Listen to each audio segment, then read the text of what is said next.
마지막 선희 씨가 준비해준 세 번째 주제로 바로 이어가도 좋을 것 같은데 어떤 주제를 준비해 주셨죠? 네, 저는 이제 보호 연장이라는 제도에 대해서 이야기 나누고 싶은데 사실 저희들끼리도 정말 많은 이슈잖아요. 보호 연장 해야 되냐 말아야 되냐라는 걸 가지고 많은 친구들이 고민하고 또 뭐 잘못된 뭐 선택하고 후회하고 그런 경우도 많잖아요. 그래서 이런 것 좀 나눠보고 싶은데 일단은 이제 7월 개선안에서 보호 종료 아동들이 원한다고 하면 24살까지 보호 연장을 선택할 수 있게 됐잖아요. 그래서 저 같은 경우에도 보호 연장을 통해서 이제 시설에서 계속 거주하게 된 케이스인데요. 다른 친구들은 만 18세가 되면 취업하고 이런 것 때문에 바로 시설을 나갔는데 저 같은 경우는 시설에서 대학 다닐 때까지 거주할 수 있었어요. 근데 그런 부분이 장단점이 있었던 것 같아요. 장점으로서는 저는 계속 시설에 거주하면서 사회생활을 좀 연습하고 좀 준비할 수 있었던 것 같아요. 친구들이 집을 어떻게 알아보는지, 대학생활 하면서 다음에 취업은 어떻게 하는지 이런 것들을 좀 배우면서 안정적인 준비를 하고 나올 수 있었거든요. 근데 좀 단점이라고 한다면 계속 혼자 살고 싶다라는 생각을 많이 했던 것 같아요. 저는 이제 성인인데 시설에 계속 묶여서 이도저도 못하는 이런 상황이 되다 보니까 빨리 퇴소하고 싶다, 나 보호연장 종료하고 싶다라는 생각과 아니면 하지만 여기 있는 게 그나마 돈도 아끼고 사회생활에서 할 수 있는 경험이다라고 생각하면서 되게 저는 장단점을 느꼈거든요. 그래서 그런 부분에 얘기하고 싶은데 여러분들은 일단 의견이 궁금해요. 이번에 보호 연장이 24살까지 이렇게 연장이 이제 아동들이 원하면 됐잖아요. 연장할 수 있게 됐는데 혹시 여러분들은 그거에 대해서 어떻게 생각하세요? 일단은 이게 뭐 보호 연장을 무조건 하세요가 아니라 아이들에게 선택권이 주어졌다는 거에 대해서 굉장히 환영이고 뭔가 되게 반가운 소식이었죠. 그래서 우리 친구들이 혹시나 나는 아직은 저기 사회생활 조금 무서워. 아직은 조금 더 자립교육이 필요해라고 하면은 선생님 저 시설에 조금만 더 있을게요라고 할 수 있는 상황이 된 거잖아요.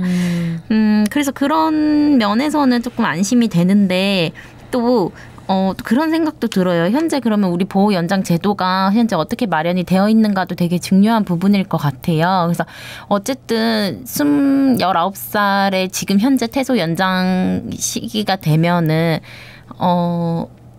연장 시기가 되고 이제 보호 연장을 하게 되면 24살까지 보호 연장을 받을 수가 있는 거잖아요. 즉 퇴소를 유예할 수 있다라는 건데 그 퇴소 유예하는 기간 동안에 사실 조금 더 심화된, 조금 더 특화된 어떤 자립 교육이 마련이 되어야 된다라고 생각을 하거든요. 왜냐면은 고등학교 때랑 또 20살 이후의 어떤 생활 반경은 상당히 달라지고 또 사회에 또 마주하는 모습들도 굉장히 많이 달라질 거란 말이죠.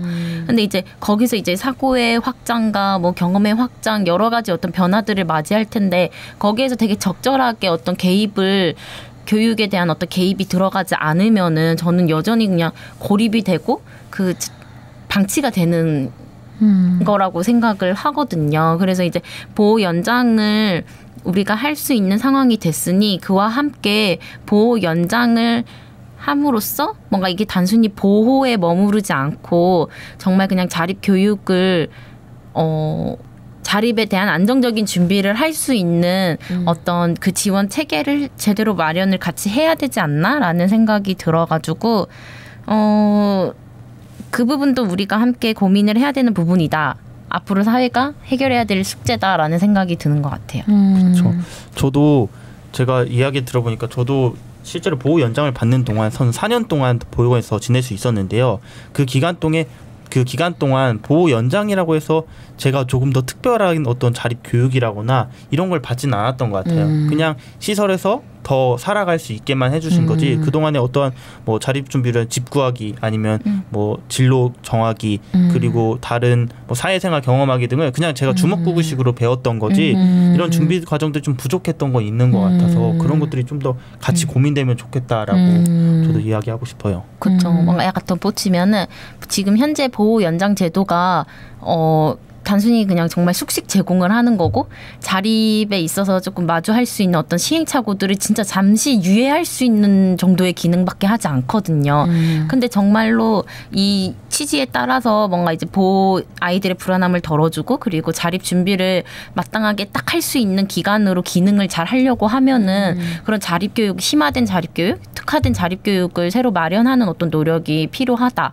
하지만 이거에 대해서 아직은 어떤 누구도 고민을 하고 있지 않는 것 같다라는 생각이 들어요. 그 보호 연장 정책이 나오고 나서 만 24세까지 할 수 있는 그런 개정안이 나왔는데 그걸 또 다시 시행을 하려면 법 개정이 필요하다고 하더라고요. 아무래도 24세까지 시설에 있으니까 아이들이 있을 동안 숙식이 제공돼야 되니까 재원이 필요하기도 하고 그래서 제가 얼마 전에 신문에서 봤는데 서울시 같은 경우는 이제 이게 바로 시행될 수 없으니까 자기네들 서울 지자체별로 일단 1년을 약간 보호 연장을 할 수 있게끔 한다고 하더라고요.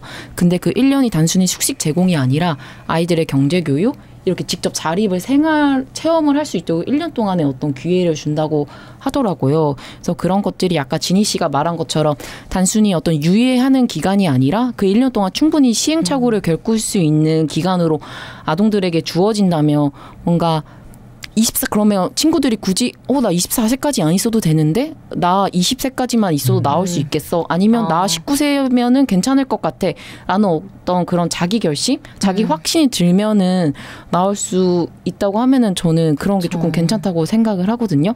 그래서 뭔가 지니 씨가 말한 것처럼 보호 연장 정책 제도가 단순히 몇 년이 늘어났다는 그 의미를 두기보다는 뭔가 아이들이 자립할 수 있도록 해주는 어떤 그런 시스템, 교육, 시행착오를 기꺼이 느낄 수 있는 어떤 비빌 언덕 같은 것들이 조금 되어야 된다고 생각을 해요. 그래서 지금은 아무래도 지자체마다 재정 자립도가 또 다르다 보니까 서울만 이제 한다고 했는데 그런 것들이 서울뿐만 아니라 이제 다른 지역에서도 조금씩 빠르게 시행이 됐으면 좋겠다고 생각을 하고요.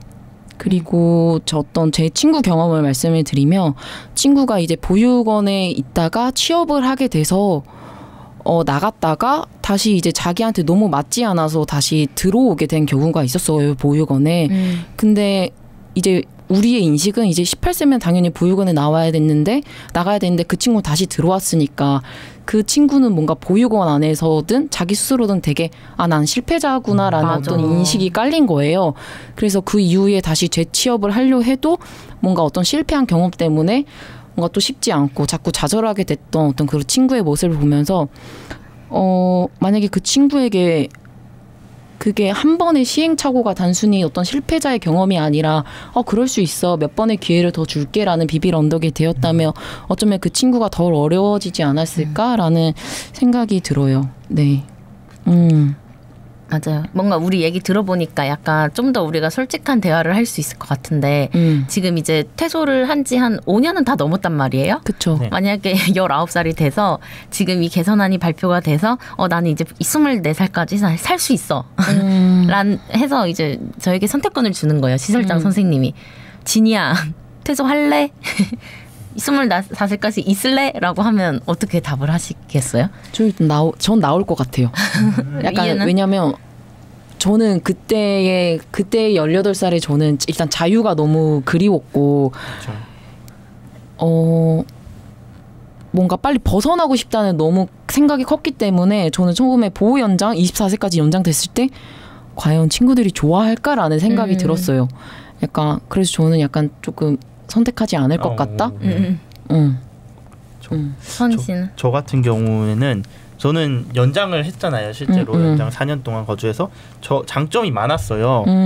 그런데 만약 제가 지금 보호 연장이 가능하지만 선택이다라고 했을 때 그 당시로 지금이 제가 만약 선택할 수 있는 저한테 선택권이 지어준다고 하면 저도 연장하지 않고 바로 퇴소할 것 같아요. 사실은 연장이 무조건 좋긴 좋아요. 연장이 이제 지원받을 수 있는 게 많고 좀 더 거기서 준비할 수 있는 게 많긴 하지만 저도 그래요. 어렸을 때부터 계속 시설에서 거주해 오면서 15년간 단체 생활을 해왔는데 10몇 년간 단체 생활을 해왔는데 그거를 더 4년 더 살아라. 넌 여기 4년 더 살 수 있으니까 더 살아라라고 했을 때 사실 누가 좋아할까요? 아이들 중에. 그래서 물론 불안한 친구들 아직 전 준비가 안 됐어요라고 해서 선택을 하고 싶어하는 친구도 있지만 제가 만나는 다른 친구들도 다를 바 없더라고요. 그래서 저는 그래도 나갈래요. 그냥 지금 당장 돈도 주고 뭐 LH로 집도 구할 수 있는데라고 하는 이야기 들으면서 그냥 빨리 더 자유를 선택하길 원하더라고요. 맞아요. 네. 그러니까 듣고 보니까 저도 퇴소는 안 할 저도 퇴소를 할 것 같거든요. 20살까지 뭐 너 밥 걱정 안 해도 돼, 잘 걱정 안 해도 돼라고 해도 아니요, 저는 길바닥에 앉아도 퇴소할 거예요. 그럴 것 같아. 하고 싶은 게 너무 많았거든요. 그래서 그러니까 이 얘기를 들어보니까 이제 보호 연장 제도가 결국은 실효성이 있으려고 하면은 결국은 두 가지의 부분을 짚고 넘어가야 될 것 같아요. 그래서 어쨌든 이게 단순히 유예가 되지 않을 단순히 이제 뭔가 어떤 시행착오들을 잠시 유예할 수 있는 정도의 기능이 되지 않는 것. 그리고 두 번째로는 우리 당사자들의 정서. 퇴소하고 싶고 자유롭고 싶고 뭐 이것저것 하고 싶어하는 그런 정서도 같이 보듬어줘야 이 보호연장 제도가 좀 실효성 있는 어떤 제도가 되지 않을까라는 생각이 드네요. 그렇죠. 맞아요. 이건 약간 조금 되게 논외적인 이야기긴 한데 뭔가 저는 보호 연장 정책이라는 게 어쩌면 쉬운 거라고 생각이 들었어요. 단순히 이 친구들이 보육원에 있기 때문에 보육원에서 뭔가 보호 연장을 하면 좀 더 날 수 있지 않을까라는 게 어쩌면 좀 쉬운 접근이라는 생각이 들었거든요. 하지만 당사자들은 생각보다 시설에 더 머무르고 싶어하는 친구들이 없어요. 그렇기 때문에 시설 외에 어떤 지역사회 안에서 그들이 흡수될 수 있는 방법이라든지 어떤 그런 것들에 대해서 좀 더 고민이 필요하다는 생각이 들더라고요. 단순히 시설이긴 하지만 저는 약간 좋은 시설은 없다고 생각을 하거든요. 어떤 시설의 형태가 아니어도 지역사회 안에서 보호종료 아동들이 어떤 자립준비 청년들이 뭔가 취할 수 있는 자원? 제도? 약간 이런 것들이 좀 더 확대되어야 되지 않나라는 생각이 조금 드는 것 같아요. 약간 그런 것 같아요. 그러니까 자립지원제도가 현재는 보육원에 굉장히 많은 부담을 지고 있단 말이에요. 자립전담요원의 어떤 사례관리라든지 그쵸. 아니 보호연장 같은 경우도 자립지원이라는 거 한 아이의 자립지원에 대한 책임을 거의 보육원에 지고 있는 이 상태가 어쩌면 우리 친구들의 좀 더 나아지지 않는 부분들인 것 같아요. 이 원인이. 그래서 자영 씨 말대로 지역사회에까지 확장을 해서 이 아이를 돌보기 위한 이 아이의 자립 지원을 위해서 더 많이 확장해서 생각해야 되지 않나 그 역할을 그런 생각이 드네요. 그렇죠. 일단 저희가 자립 보호 연장에 대해서만 해도 이렇게 되게 많이 이야기를 나눴는데요. 근데 사실 저희가 다른 지원들도 되게 많이 필요할 거잖아요. 근데 그런 것들 보면 사실 정말 저희가 오늘 나눈 이야기들이 정책 담당자분들이 듣는다고 하면 이게 정말 필요한 거구나라고 느끼실 수 있을 것 같은데 사실 보호 연장 말고도 다른 지원 제도들이 정말 많은데 혹시나 여러분들에게 궁금해요. 다른 지원 제도들은 또 어떤 점이 보완되어야 되는지 아니면 너무 지금 우리가 뭐 경제적이라거나 보호 연장에만 치우쳐져 있는 건 아닌가 해서 여러분 의견도 좀 많이 듣고 싶어요. 일단은 저는 이미 한번 언급을 하기는 했지만 지금 저희 이제 보호 종료 아동 이제 지원 사업들이 되게 이제 저는 시혜적 관점이고 되게 예방적 그러니까 문제 해결의 관점을 많이 갖고 있다라는 생각이 들어요. 그러니까 당사자들이 뭔가 이렇게 얘기를 하면서 이런 문제가 있구나. 이거 문제는 이렇게 해결을 하면 돼. 그러니까 이렇게 마련을 하면 돼. 약간 이 정도의 어떤 그 패러다임이란 말이에요. 제가 생각할 때는. 근데 결국은 저는 당사자들이 겪는 시행착오는 조금 패턴화 되어 있다라고 생각을 하거든요. 그러니까 내가 겪은 거를 얘는 당연히 안 겪었을 리가 없어. 그리고 내가 겪은 이 시행착오가 나 이제 곧 퇴소하는 동생이 안 겪을 리가 없는 상황이란 그쵸. 말이에요. 현재가. 그래서 결국은 그게 저는 패턴화되어 있다 어느 정도라고 생각이 드는데 이 패턴화된 이 문제를 해결하기 위해서는 결국은 본질이 무엇인지를 찾아내야 된단 말이에요. 근데 현재 이제 여러 이 자립 지원에 대한 관심을 갖는 분들은 이런 본질보다는 조금은 그래서 생겨난 문제를 어떻게 해결하면 되는지에 대해서 좀 더 많이 관심을 갖는 것 같아요. 그래서 조금 그런 본질에 조금 고개를 돌려서 당사자들의 이야기도 많이 들어주고 그런 관점을 조금 많이 발견을 했으면 좋겠다라는 생각이 드는 것 같아요. 본질이 뭔가요? 본질이라고 하면은 지희 씨가 생각하는 본질이 약간 좀 궁금해서. 그렇죠. 사람마다 다르겠지만 일단 저는 많은 사람들이 자립 지원이라고 하면은 사실 이제 퇴소 이후부터를 생각을 한단 말이에요. 근데 사실 퇴소 이전부터 우리가 이미 어떻게 살아왔는지, 어떤 교육을 받아왔는지, 그리고 또 뭐 어떤 친구를 주변에 뒀는지, 결국은 그런 생활 태도들이 켜켜이 쌓이면서 자립 생활을 하는 내가 만들어지는 거잖아요. 그렇기 때문에 이미 이제 뭐 예를 들면 원가정에서의 어떤 상처를 여전히 갖고, 그러니까 뭐 10살 정도에 갖고 있던 원가정에서 받았던 상처를 여전히 퇴소 이후 때까지 갖고 그게 자립 문제로 발현이 되는 경우도 있고, 그러니까 그런 상황들을 보면은 어쩌면 지금 이 계속 패턴화되어 있는 이런 문제들이 어쩌면은 이제 20세 이전에 어쩌면은 이미 형성이 된 부분들도 있는데 그 부분들은 우리가 너무 묵과하고 있지 않나라는 생각이 드는 거죠. 그러게요. 그럼 이제 심리적으로 어떤 그런 지원이나 어떤 개개인의 어떤 맞춤형 어떤 그런 게 좀 더 필요하시다고 생각을 하시는 건가요? 그죠. 뭐 심리적인 것도 굉장히 중요할 거고, 일단 그런 문제들이 발생이 되지 않게 미리 자립 교육이 이제 마련이 되어 있고, 근데 현재 자립 교육도 보면은 이제 저희가 뭐 시설에 있으면서 자립 교육을 받았다라고 하지만 그게 막 기억에 남고 그게 어떤 자립 생활에 되게 도움이 되고 막 이런 상황은 아니잖아요. 그러니까 당사자들이 원하는 자립 교육이 무엇이고 자립에 가까운 자립 교육은 무엇인지에 대한 고민도 해야 할 테고, 그리고 당장 이제 퇴소 이전에 이 아이들의 어떤 심리 상태도 뭐 자립을 해서 건강하게 잘 자립을 해서 좋은 선택을 할 수 있는 어떤 마음 상태인지도 살펴줘야 되고, 그러니까 그런 부분들이 퇴소 이전에 이미 다 갖춰져 있다라고 하면은 좀 더 건강한 자립 생활을, 시행착오가 없는 어떤 자립 생활을 하지 않을까라는 생각을 하는 거죠. 그러니까 진희 씨 얘기를 들으면 결국에 뭔가 되게 당사자의 관점이 굉장히 많이 들어가야 되고, 결국에 당사자가 느꼈던 어떤 어려움 이런 것들이, 왜냐하면 진희 씨가 패턴화 된다고 했으니까 그런 것들이 반복되지 않게 당사자들이 직접 느끼는 것들이 좀 더 보육원 안에서부터 계속 조금 교육이라든지 어떤 정서적인 지원이라든지 그런 게 계속 연속적으로 나타나줘야 된다라는 말씀이신 거죠. 네, 좋습니다. 사영 씨도 혹시 뭐 하실 말씀 있어요? 이런 의견에 대해서? 저도 약간 어떤 정책과 제도가 변화하는 것도 굉장히 저는 좋은 거라고 생각을 해요. 왜냐하면 정책과 제도가 어떤 그런 둘레, 울타리가 변화하면은 뭔가 사람들이 어떤 인식 같은 것도, 이 사람들이 이런 약간 집단들이 정말 도움이 필요하구나, 여기에 우리 관심을 가져야 되는구나라는 거에 어떤 이슈 환기가 되니까 저는 그것도 되게 좋다고 생각하는데, 뭔가 정책과 제도로 뭔가 되게 담을 수 없는 것들이 있다고 생각을 해요. 진희 씨가 말한 것처럼 어떤 관계, 심리적인 어려움이라는 것들은 되게 조금 어떤 제도나 정책으로 완전하게 담아낼 수 없으니까, 그런 것들은 뭐 정책과 지원 제도로 담을 수 없다면 어떤 민간 지원 제도, 민간 단체라든지 뭐 지자체라든지 그런 곳에서 어떻게 담아낼지 함께 좀 고민해보고 하는 것들이 좀 더 필요하지 않을까, 약간 이런 생각이 들어요. 네.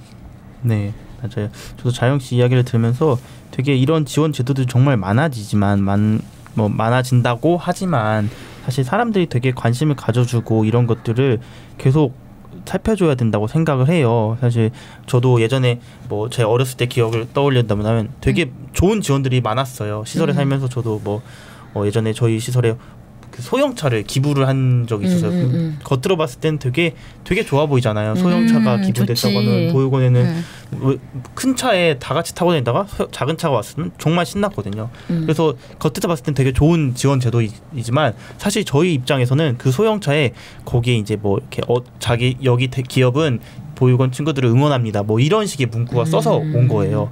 사실 받는 저희 입장에서는 너무 창피하고, 이런 지원은 없었으면 차라리 그러니까 이런 마음을 좀 더 알아주길 바라고 하는 것들인데요. 그런 것들을 좀 많이 반영됐고, 그런 거 위해서는 이런 지원 제도가 막 지원 개선 방안들이 생겼다고 여기서 끝이 아니라 사람들이, 대중들이, 그리고 뭐 정책 집행자분 하시는 분들이, 그리고 당사자분들이 이거를 계속적으로 관심을 갖고 이 이야기들을 당사자의 삶들을 좀 들여다 봐줬으면 좋겠다라는 생각이 들었습니다. 근데 약간 신선 씨 얘기가 듣고 생각이 난 건데 어쩌면 그분들은 당사자가 아니기 때문에 뭔가 우리가 느끼는 어떤 세세한 어떤 불편함, 어떤 예민함을 조금 못 보는 거라고 생각을 해요. 그래서 뭔가 저희가 해야 되는 역할도 결국에 계속 우리가 느꼈던 불편함, 어떤 이 부분에 대해서 조금 불편했어요. 이 부분은 약간 조금 배려해줬으면 좋겠어요라는 건 결국에 당사자들만 할 수 있는 얘기들이거든요. 그분 정책 담당자들도 결국에 정말 열심히 노력해서 하는 거겠지만 어쩌면 당사자가 아니면 모르는 어떤 영역이기 맞아. 때문에 뭔가 당사자들이 계속해서 이야기를 하고 하는 것들이 굉장히 중요할 수 있겠다. 뭔가 저는 얘기하지 않으면 모른다고 생각을 맞아요. 해요. 얘기하지 않으면 모른다고 생각을 하기 때문에 이렇게 뭔가 계속 이야기하는 것들이 거듭 필요하다. 네, 그런 생각이 듭니다. 네. 다 얘기 마쳤나요? 네. 굉장히 우리가 세 가지 주제를 갖고 와서 저는 이 세 가지로 우리가 얼마나 많은 이야기를 할 수 있을까라는 생각을 하긴 했거든요, 솔직히. 근데 굉장히 많은 이야기가 나왔고, 굉장히 많은 이야기가 나왔고, 저도, 나도 이렇게 한번 생각을 해봐야겠다라고 생각할 만한 어떤 굉장히 좀 그런 아주 심도 있는 대화들이었던 것 같아서 너무 좋은데, 이제 좀 마무리를 해야 할 것 같아요.